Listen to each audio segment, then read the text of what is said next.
Hello people, as you can see I am in the car. I am about to head out to Iowa from Illinois. Just stopped at Jewel and got drinking water, 5 gallons for a couple days, and I will be racing a 50K at Lake Macbride by Iowa City. This is going to be my second ultramarathon. We'll see how it goes. I'm camping. I guess that's just the introduction. Lake Macbride, 50K, training for my bigger race in September. So, yeah, well, cut to the campground or campsite. It'll be a few hours for me, but only a few seconds for you. Alright, I'm in Iowa City now. I'm not at the campsite because I went to check in. It turns out that I don't have to check in, so I just went to pick up my bib, Iowa City.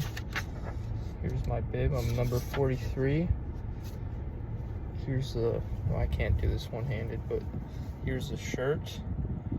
I'm picking up dinner and then I'm gonna head to the campsite afterwards and eat, and then hopefully set up before it gets dark and get ready for tomorrow. I'll do some explaining at the filming at the campsite over my plan and how I'm going to approach this race, but yeah, see you at the campsite.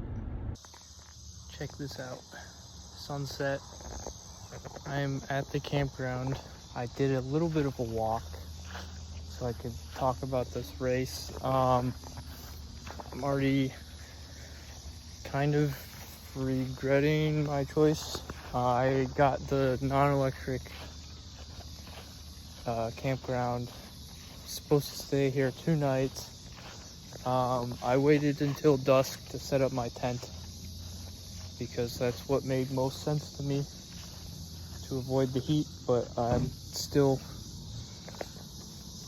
super sweaty after setting everything up. It's still like 80 something. Also, when I registered, which was only a few weeks ago, I was like one of 5 people at the campground, and I got the site closest to the pit toilet, so when I wake up in the middle of the night and early morning, I can just easily get there without having to deal with trekking and around and tripping on something in the morning. The campground is no longer like 5 sites. It's most of the sites, and it just so happens that 2 very big families are located right next to me. So we'll see how much sleep I actually get tonight. As for race plans, so 50 kilometers.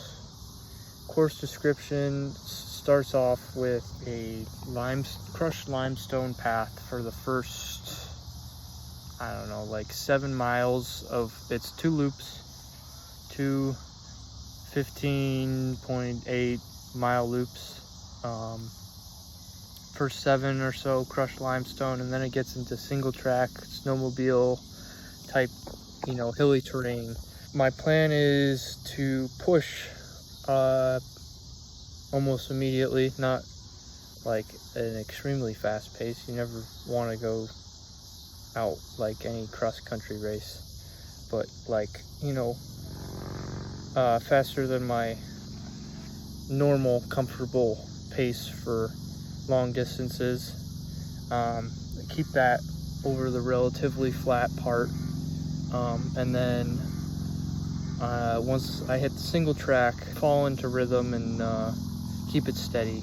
For the hills, relatively slow, still moving up the hills. There's terrain over 2,000 feet of elevation gain over the full thing, maybe closer to 2,500. I'll repeat the same thing over again.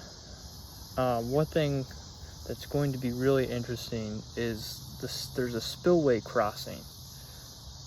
So I have to be very, very careful to to not get my feet absolutely soaked, because if I do that at mile, you know what, I think the crushed limestone is only like 5 miles, and then at mile 7 is the first spillway crossing. So if I do that mile 7, that's not going to be a fun time. Same thing with mile 15, and then I guess 22.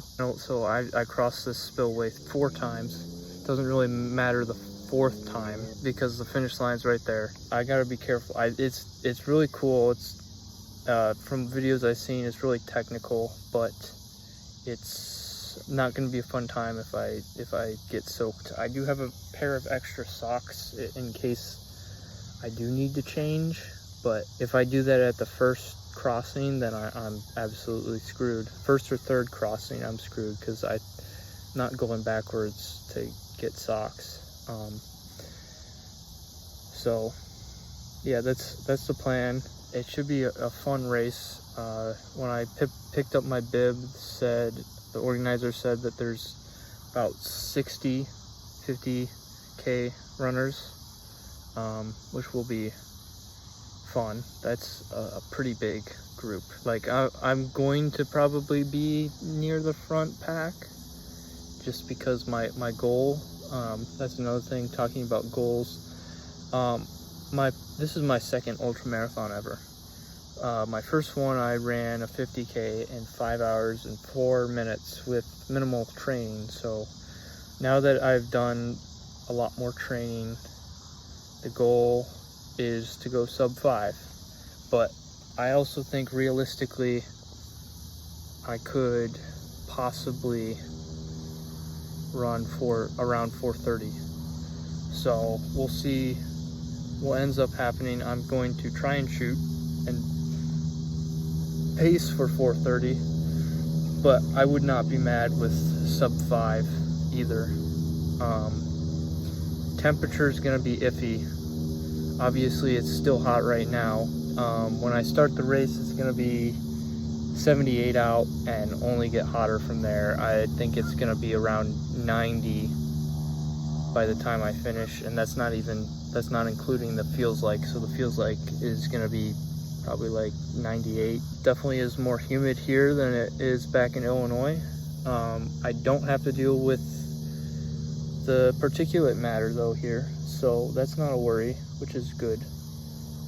Air quality is pretty, I wouldn't say perfect, but good. And also, it would be cool, I'm not saying I will, but apparently there's also stuff for top 3 in age group. I think a lot of the guys that are projected to run fast, according to the ultra sign up, are also my age. So I don't, like, if I get top 3 overall finish, I probably would get, like, or if I don't get that, then I probably wouldn't get the age group thing either.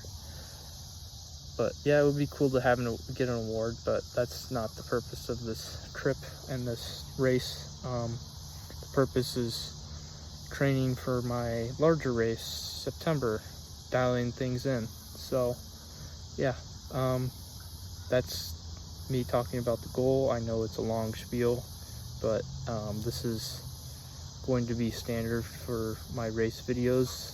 Just me talking about and seeing my headspace before races, and then looking back and seeing what happens post-race and doing post-race analysis and see what went right, what went wrong. Was there something that went wrong in how I was preparing for the race or not? So yeah, all right, see you tomorrow morning for the race.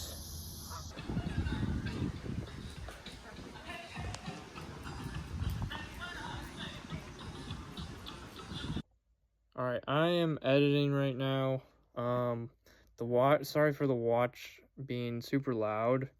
I didn't realize it because I can't hear it when I'm running for whatever reason. It doesn't really work very well, but because my phone's right next to my watch, when I'm holding it, it ends up sounding really, really loud.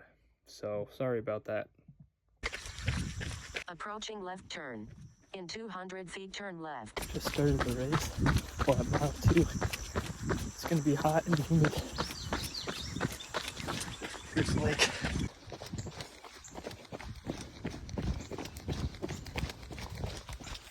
Just past mile 5. Sweaty, but feeling good.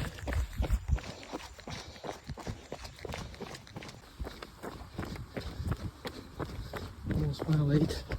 Getting into the technical stuff. I'm drenched. There's some stuff that you kind of have to climb up on this trail. Still feeling alright. Let's see how long that continues.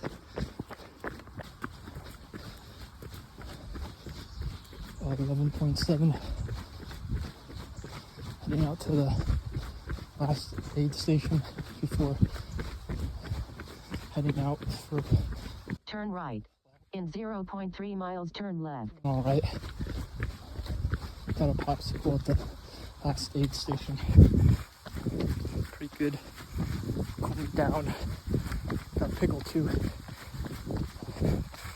Alright. I'm through halfway point. Just under 2 hours and 20 minutes. Good pace. Approaching sharp right. Especially for the humidity. So let's finish this thing. Half left. Mile 23. Turn right. In 120 feet, turn left. Probably going to be my last part of the video before the finish.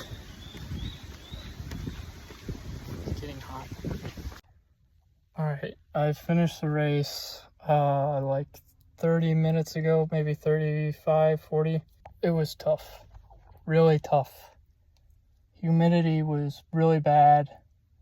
Really felt it in the last 6 miles. Final time 5 hours and about 26 minutes.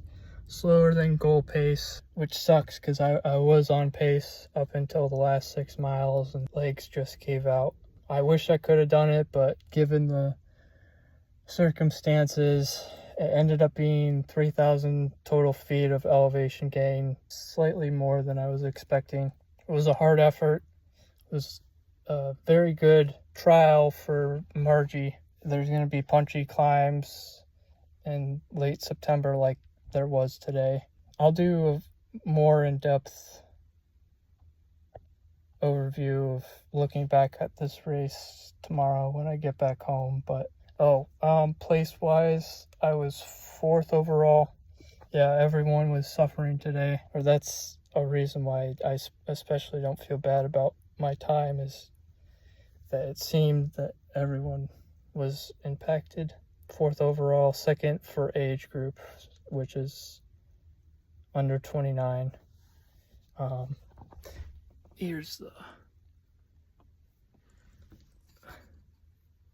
award for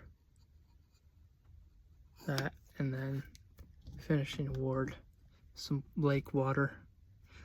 Anyway, yeah, that's pretty cool. I'll do more in-depth breakdown next. All right, post-race analysis. It is currently 4 weeks after Lake Macbride. I've been procrastinating / not having the time to finish this and edit the video. Some of the reason I think I waited so long is because this video is probably just going to be mostly me talking. Not what I was intending when I said I'm going to start making videos again. I would have liked to got more footage of the actual race, but unfortunately that's kind of hard when you're trying to push yourself, and taking out your phone takes a lot of your concentration. I definitely want for the Margie to get a lot more footage, but I need to maybe be more aware of how and when I'm filming the actual course and how I'm feeling during the race. One thing that I really wish I would have filmed was one of the crossings over the spillway, because that was a really cool part of the race. We crossed it 4 times. Probably my favorite part of the race. A bit sketchy because it's wet and very easy to slip. You're kind of climbing over rocks at a few points, but it was so fun that I could definitely see myself coming back and racing it. Shout out to the race organizers. Did a phenomenal job prepping for the race, and then also the aid stations, all the volunteers did an absolute awesome job. I was very pleasantly surprised at how ready they were for the heat and the humidity. I got a couple popsicles, I had ice, so much food available for all the runners. It was really good. As for my race and analyzing why I didn't reach the goal I wanted to, I think it's kind of obvious, some very obvious reasons, but still go over them. One, the heat and humidity. That's the biggest factor. That's what definitely slowed me down the most. I think humidity was like over 90% maybe, if I remember correctly. Heat, it started out kind of high 70s, and by the end of it, it was, I think, pretty close to the 90s, if not in the low 90s. And that takes a lot out of you. Another thing, I think I may have pushed a little too hard because I was expecting a little bit less elevation. Another thing I noticed and didn't really think about until well after the race was I was using ice, but I didn't start till after the 25K. Like once I hit the 25K, that's the first time I got ice from the aid station, and grabbed some ice, put it down my shirt, and continued on before getting a ice bag and then refilling that at each station right after that. And I thought it felt good. I thought I was cooling my internal body temperature, but I think I started too late. I think I should have been going a lot sooner. I think that's something that your body needs to have happen. You need to be trying to cool yourself a lot sooner than you think. Like, I think internal temperature was getting too high, and I wasn't realizing it very early on in the race. And even though I started icing, it was too late to cool my internal temp down to what it needed to be. I know this. I was getting heat stress because I think around mile 25 I started getting the chills, which is to me a clear sign of heat stress. That was well after I started using ice too. In the future, if I have races that are hot and humid, really hot, I need to start icing like immediately, not just when I'm starting to feel the heat. The final factor, and this should have been kind of obvious to me, and looking back at it, it's like, how did I not think about this? But poor sleep. I went to bed and was ready to have a full 8 hours of sleep. Because I was in a public campground right next to a large family with screaming kids, it was hard to fall asleep. And then also, it was in the 80s up until I think like 2 a.m. So I'm sitting in a tent that's retaining all the humidity and moisture within, and that did not allow me to really fall asleep either. I was laying down sweating. It was not a good decision to tent camp right before a big race. And in the future, I think it's got to be hotel and conditions that are going to keep my body cool. I was already in the morning, I woke up with probably a heightened internal body temperature already, which is also probably contributing why my body temperature was already high to begin with and me not noticing. So I think those all factored into me running 26 minutes over 5 hours above my goal. Yeah, so I think that's what went wrong.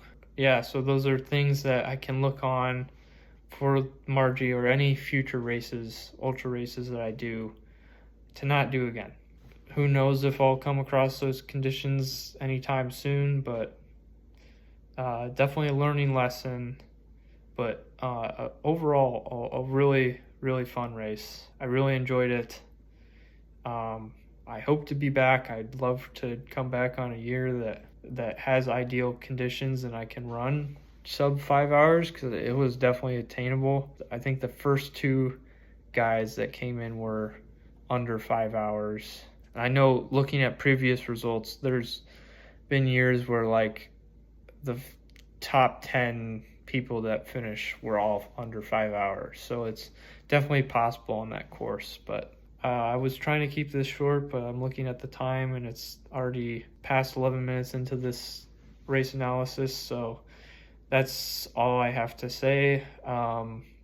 Sorry for the format of me just talking this entire video pretty much. I hope that this is not going to be every single video, but again, I'm making these videos for me to look back on and see where I started or see how I progressed in my endurance goals. So this is mainly just an analysis, seeing how it went. I'm thinking to make up for the footage that I did not film in this race, I'm supposed to do a 6-hour training run next Saturday. So I think I will film that maybe as a short form video so you guys can watch me running, I guess. All right. Bye.